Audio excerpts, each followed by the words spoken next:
The Eagles are prepping to take on the Commanders for the second time this season, but even more importantly, the Eagles can clinch the NFC East this weekend and make some further history. So we'll talk about that and preview this matchup, break it all down, and give you a couple of the main keys for the Eagles to get win number 11 in a row. What is up, everybody? I'm RB. Welcome into A to Z Philly.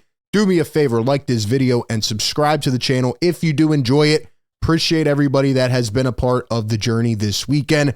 And like I mentioned last week, these preview videos for the rest of the season are going to be a little bit different. The Eagles have played the Commanders, they've played the Cowboys, they've played the Giants. So we don't need to go through every little thing and break down the matchup. We know who these teams are. We know where they're at. But where we will start it today is with a really cool stat. Shout out to Jalen Hurts. Most 12-plus win seasons by an Eagles quarterback in the franchise history. Donovan McNabb had 2 back in 03 and 04, and Jalen Hurts already has 2, 2022 and 2024. That speaks to longevity, for some of these other guys who have never achieved this feat, and meanwhile, Jalen Hurts has already done it. Yes, he's had a really good roster, but he's also played some really good football, and I'm glad that after this previous win against the Steelers, we all can just sit here and relax and enjoy this team. Sometimes, we're so paranoid, like, hey, there's something wrong with the team or they can't do this.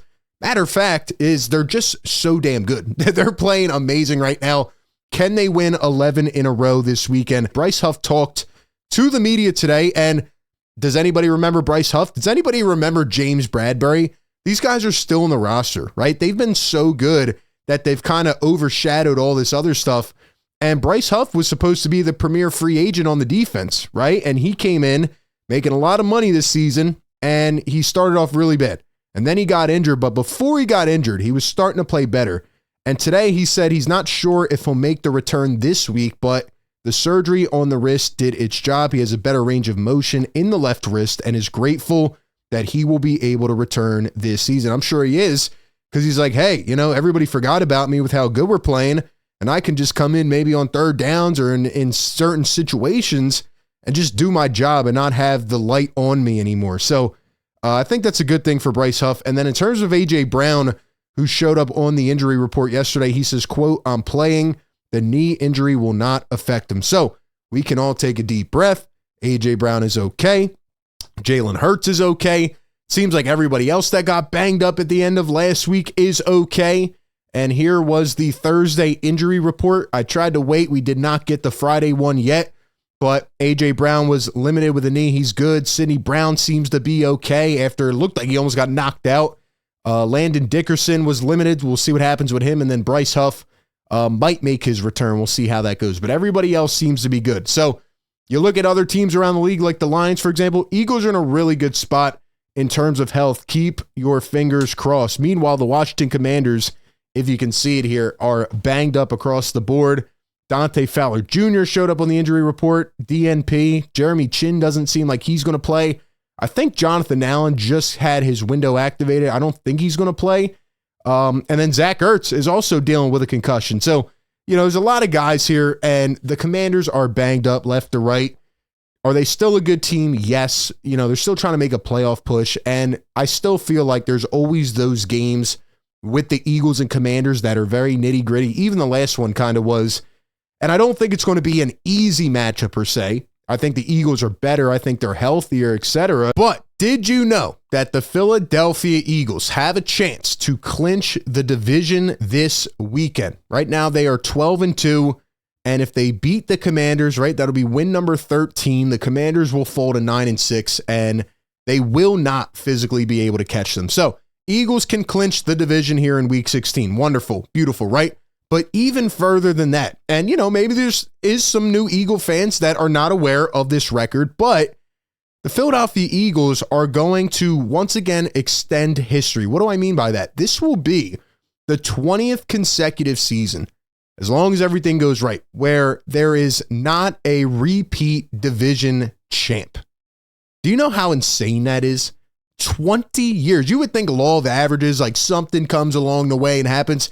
For example, I'll give you a great one. Last year, Eagles are 10-1. Eagles just had to coast the rest of the way and win that division. Yeah, Dallas was playing good, but Eagles had it in hand, right?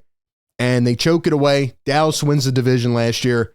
And if they hadn't, and if the Eagles had held on, they would have probably 3 divisions in a row. But that's just how chaotic this division has been. There's so much history, a lot of physicality, a lot of rivalry. And, you go back, the last time that a team repeated as division champs was the Eagles from 2001 to 2004. They lost 3 consecutive conference championships, and they lost the Super Bowl. And since then, no team has repeated. I just find that hard to believe. Like, it's absurd. Like, multiple teams have won Super Bowls. The Eagles, the Giants won. They were the Washington football team, right? We've had name changes. The Washington football team won this division with a losing record. Yeah, I mean, no team has repeated, and the Eagles will continue that tradition this season. So that's just really interesting. And I tried to take a little bit to research it, and I could not find a longer streak in sports history. So if there is one, let me know down below. Also, the Eagles will be rooting for the Lions and the Vikings to lose. These teams need to lose one of their final games, and the Eagles have to win out to get that number 1 seed. Vikings and Lions will play each other in the last week, so one of them will lose. But if one, the Lions are depleted with injuries right now. If they could lose and the Vikings could lose that last week, you could set up the Eagles playoff run through the link, and I think that would really, really help this team. All right, let's talk a little bit about this matchup. If we go back to the last time these teams played about a month ago, Eagles won. It was a Thursday night showdown. And if you think about it, it was actually a pretty close, tight, sloppy game. The Eagles were pretty much dominating, but they just couldn't punch it in. Remember, Jake Elliott, this was his first really bad showing. He left 7 points on the board. A lot of questionable decision-making from Nick Sirianni. And really, the biggest questionable decision was actually from Dan Quinn, who, with how much time was left in this game? Like 10 minutes? Let's see. There was 8 minutes to go. 8:01 to play. And the Philadelphia Eagles were up 12-10. And the Commanders tried to rush it and go no huddle. And they had a really bad 3rd down play, and they lost a yard. And then on 4th down, after pushing it all the way up the field, instead of just taking the lead, 13-12, they try to keep the offense on and go for it. And Jaden Daniels gets stuffed short. Zach Bond made a hell of a play. Then after that, Saquon had his typical, break off in the 4th quarter, have a big run, and the Eagles scored a touchdown. And then they forced Jaden Daniels, who has really taken care of the football this year, into a big interception. Reed Blankenship seals the game. Now, Jaden Daniels is probably a bit more injured in this game than he is now. He had a rib injury, so, who knows about all that stuff. But when we look at the Washington Commanders and we look at the Philadelphia Eagles, the big disparity here is on defense, right? Eagles number 1 in the league. We already know that. But you look at the passing defense. Eagles are number 1, giving up 173 yards per game. Commanders giving up 189. So not too far away there. But when it comes to the rushing game, Eagles are 7th in the league, 102 yards per game.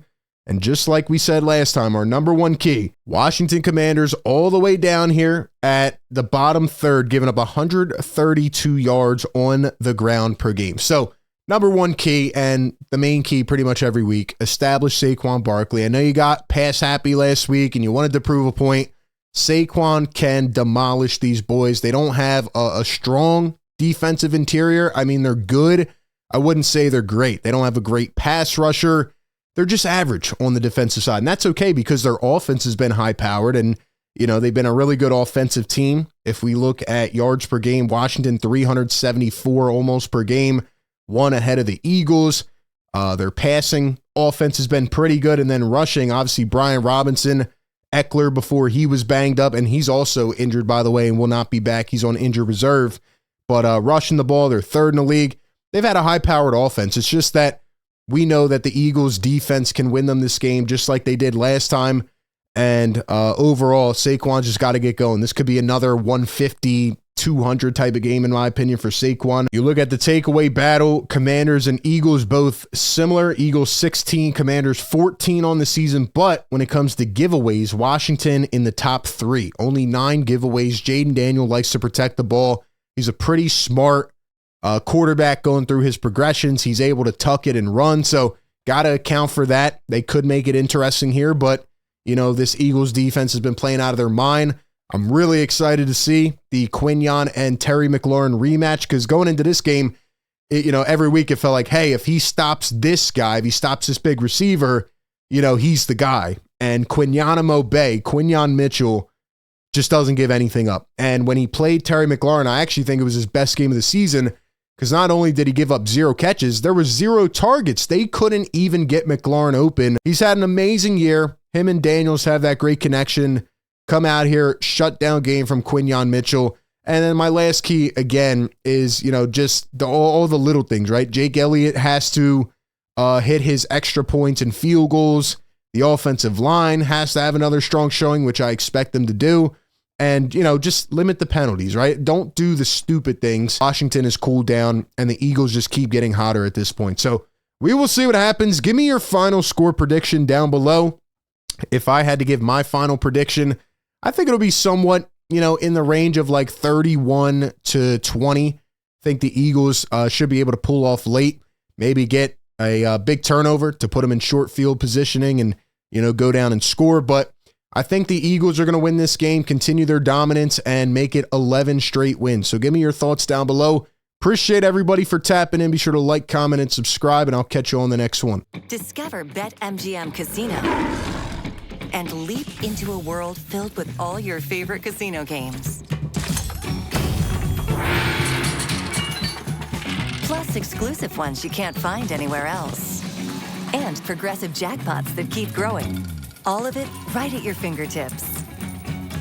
BetMGM Casino. Start your adventure today